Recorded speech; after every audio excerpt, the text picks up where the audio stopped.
আজকে আমি আমার মায়ের একটা রেসিপি নিয়ে আসলাম। তো এই রেসিপিটা আমার মা আমাদের বাসায় যত অসুস্থ রোগী হোক, জ্বর মানে যত বড়ই অসুস্থ হোক, সে হাসপাতাল থেকে আসুক বা যে অপারেশনের রোগী থাকে, তা আমার মা কিন্তু এই যাদের শক্তি নাই তাদেরকে এই শক্তি ফিরিয়ে পাওয়ার জন্য এইরকম একটা স্যুপ বানিয়ে খাওয়াতো। তো এই স্যুপের সাইজে যে মুরগিগুলো কিনতে পাওয়া যায় বা আমরা এখন যে রোস্ট সাইজের যে মুরগিগুলো কিনি, তো সেই সাইজের এই মুরগিগুলো, তো ওইগুলোকে একদম পাটে পাটে খুলে নিত, নিয়ে তারপরে পাটায় প্রতিটা হাড়ে হাড়ে ছেঁচে দিত।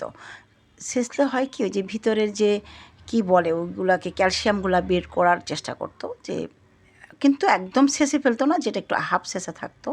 তারপরে ছেঁচে নিয়ে হাড় মাংস সব একসাথেই দিয়ে দিত, দিয়ে তারপরে যে একদম এক হাঁড়ি পানি দিয়ে 1 লিটারের মতো পানি আর কি এখানে আছে। তো সামান্য পরিমাণ আদা, সামান্য একটু রসুন, 2-3টা কাঁচামরিচ, 2-4টা গোলমরিচের গুঁড়ো, হালকা হলুদ, লবণ, একটু তেল, তারপরে মানে জিরে, সব কিছু সামান্য সামান্য দিয়ে তারপরে যে উনি এটাকে এত পরিমাণে মানে 1-1.5 ঘন্টা চুলায় বসিয়ে রাখতেন, যেন এই দেখেন কতটুকুই পানি আছে। আমার এখানে 1 লিটারেরও বেশি পানি দিয়েছি। তারপরে এইটুকুই পানি হয়েছে, যেটা স্যুপের বাটিতে 2 বাটি হবে। তা সুন্দর করে আবার সেঁকেও নিলাম, যেন ভিতরের যে লাম্পসগুলো থাকে সেগুলো যেন না থাকে।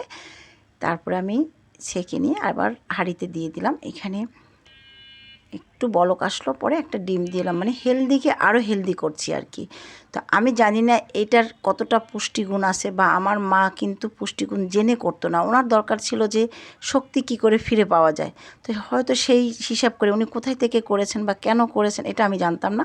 আমার বাসার একমাত্র স্যুপ ছিলই এটা, যে যেই অসুস্থ হবে তাকে এরকম স্যুপ খাওয়ানো হবে। আমিও একবার অসুস্থ হয়েছিলাম, তখন আমাকে 14টা মুরগি খাওয়ানো হয়েছিল, এরকম 14টা স্যুপ।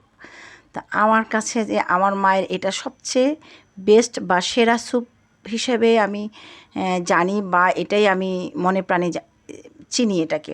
তা আমার অনেক দিন পরেই করব করা হচ্ছে না বা হয়ে ওঠে না। তো আজকে চিন্তা করলাম যে বাসায় অনেকেই আমরা শক্তিহারা হয়ে যাচ্ছি, তা এরকম একটা স্যুপ খেলে মনে হয় আবার সেই এনার্জিটা ফিরে পেতে পারি। তো আজকে আমি সেটাই করে ফেললাম, আর একটু ডেকোরেশন করে দিলাম একটা ধনেপাতা দিয়ে আর একটু কাঁচামরিচ দিয়ে। এই পর্যন্তই। সবাই ভালো থাকবেন। আল্লাহ হাফেজ।